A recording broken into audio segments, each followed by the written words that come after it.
வணக்கம் மக்களே, இந்த வீடியோவில் என்ன பார்க்க போகிறோன்னா ரேஷன் கார்டு குறித்த முக்கிய அறிவிப்பு. ஆமாங்க, இதை பண்ணலன்னா ரேஷன் கார்டுலேருந்து உங்கள் பேரை நீக்கிடுவேன்னு சொல்லியிருக்காங்க. அது என்ன அப்படிங்கிறத பற்றி தான் இந்த வீடியோவில் பார்க்க போகிறோம். நம்ம சேனலுக்கு யாராவது புதுசாக வந்திருந்தீங்கன்னா மறக்காமல் நம்ம சேனலில் சப்ஸ்கிரைப் பண்ணி பெல் ஐக்கானை கிளிக் பண்ணிக்கோங்க. இந்த வீடியோவுக்கு ஒரே ஒரு லைக்கை மட்டும் கொடுத்துருங்க. வாங்க வீடியோக்குள்ளே போகலாம். பொதுவாக தமிழ்நாட்டில் நம்ம ரேஷன் கடைகளில் நம்ம கை விரல் ரேகையை பயன்படுத்தி தான் நம்ம பொருட்கள் வாங்கிட்டு வரோம்.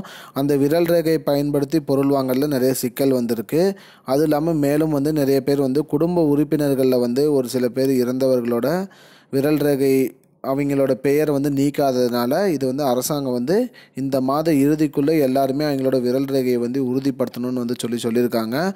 அப்படி உறுதிப்படுத்தாதவங்க அவங்களோட பெயரை ரேஷன் கார்டிலேருந்து நீக்கிறதாகவும் அரசாங்கம் சொல்லியிருக்காங்க.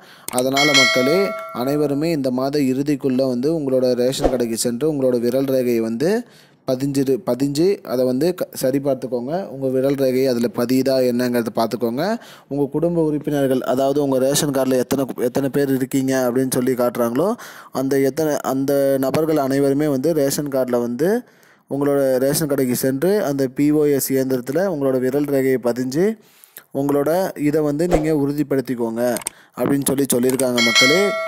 மேலும் தமிழ்நாடு கூட்டுறவு சங்கத்திலேருந்து அதிகாரப்பூர்வமாக அறிவிச்சிருக்காங்க. ரேஷன் கடைகளில் நீங்கள் தவறாமல் உங்களோட விரல் ரேகையை பதியணும் அப்படிங்கிற மாதிரி சொல்லியிருக்காங்க.